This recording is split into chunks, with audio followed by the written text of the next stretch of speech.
कोल्हापूर जिल्ह्यातील आणि सांगलीतील उपसाबंदी शिथिल करण्यात आली आहे। पुढचे 3 दिवस शेतकऱ्यांना पाणी उपसा करता येणार आहे। 4 दिवसांपासून सुरू असलेल्या शेतकऱ्यांच्या आंदोलनाला यश मिळालं आहे। कोल्हापूर आणि सांगलीतील शेतकऱ्यांना मोठा दिलासा मिळाला आहे। पाण्याविना शेती करपू लागल्यानं हे आंदोलन सुरू होतं। खासदार धैर्यशील माने तसेच आमदार अमल महाडिक यांनीही शेतकऱ्यांची भेट घेऊन शेतकऱ्यांची बाजू ही अधिकाऱ्यांसमोर मांडली। शिवाय मंत्री राधाकृष्ण विखे पाटील यांना फोन करून शेतकऱ्यांची बाजू सांगितल्यानंतर उपसाबंदी शिथिल करण्यात आली। माजी खासदार राजू शेट्टी यांनी सुद्धा याबाबत वारंवार आवाज उठवलेला आहे।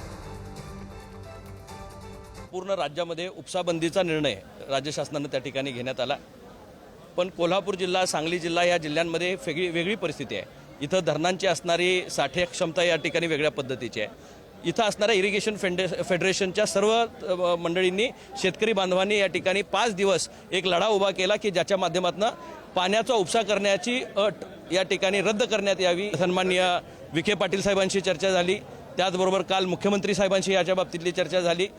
फेडरेशनचे सर्व पदाधिकारी विक्रमजी आणि त्यांच्या सर्व सहकाऱ्यांनी सगळ्यांशी चर्चा केल्यानंतर इथल्या स्थानिक प्रशासनाची चर्चा करून उपसाबंदीचा आदेश हा शिथिल करण्याचा निर्णय या ठिकाणी मंत्री महोदयांनी आम्हाला डिक्लेअर करायला सांगितला।